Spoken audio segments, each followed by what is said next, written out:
ভিডিওটা শুরু করার আগে আপনাদেরকে ছোট্ট একটা ভিডিও ক্লিপ দেখায়, আপনারা ভিডিওটা দেখেন আগে।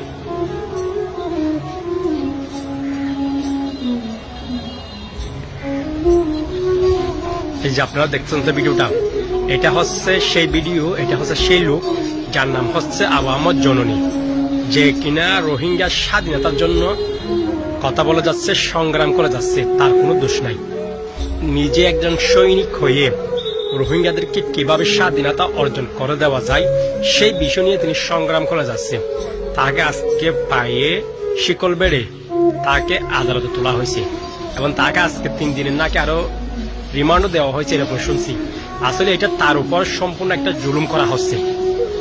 আমরা যতটুকু দেখতে পাচ্ছি এটা সম্পূর্ণ একজন মুজাহিদের উপর জুলুম করা হচ্ছে। উনি বাংলাদেশের বিরুদ্ধে কাজ করে নাই, উনি বাংলাদেশের বিরুদ্ধে গিয়ে কথা বলে নাই। উনি সর্বদা সবসময় কথা বলছে রোহিঙ্গাদেরকে স্বাধীনতা সংগ্রাম তৈরি করে কিভাবে আর সেই রাজ্যটা স্বাধীন করা যায় সেই বিষয়ে তিনি সর্বদা কাজ করে যাচ্ছে, কথা বলে যাচ্ছে।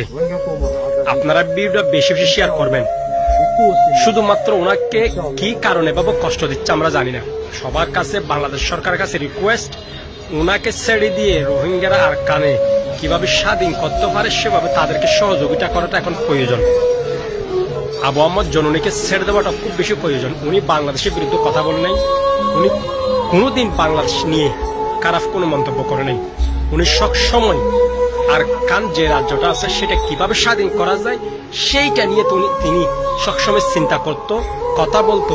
রোহিঙ্গাদেরকে স্বাধীন একটা রাষ্ট্র গঠন করে তুলে দেওয়ার জন্য তিনি কথা বলতো। তিনি আর কোনো কথা বলতো না। তিনি সবসময় রোহিঙ্গাদেরকে বিষয় নিয়ে কথা বলতো, রোহিঙ্গাদেরকে নিয়ে চিন্তা করত।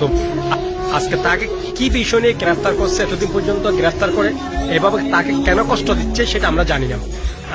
আমাদের পক্ষ থেকে একটা রিকোয়েস্ট, সেটা হচ্ছে আবু আহমদ জননীকে যত তাড়াতাড়ি সম্ভব ছেড়ে দিয়ে তাদের নেতাকে তাদের কাছে তুলে দিয়ে তারা যেভাবে হোক তাদের প্ল্যানটা অনুযায়ী তারা যেন আরকান রাজ্যটা স্বাধীন করতে পারে, তাদের জন্য সেভাবে সহযোগিতা করাটা আমাদের প্রয়োজন মনে করি।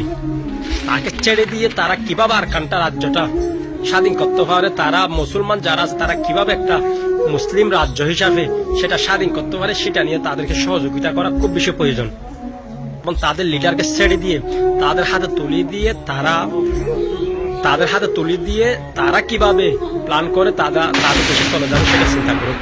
আবু আহমদ জননীকে কষ্ট না দিয়ে ছেড়ে দেওয়াটা খুব বেশি প্রয়োজন আমি মনে করি। তাদের লিডারকে তাদের হাতে ছেড়ে দিন এবং তারা সুস্থ হবে, তারা তাদের দেশে চলে যাক, তারা দেশটা স্বাধীন করুক, আমরা সেটা চাচ্ছি। তাদের লিডারকে কষ্ট না দিয়ে, আবু আহমদ জননীকে কষ্ট না দিয়ে তাকে ছেড়ে দেওয়াটা খুব বেশি প্রয়োজন মনে করি আমি।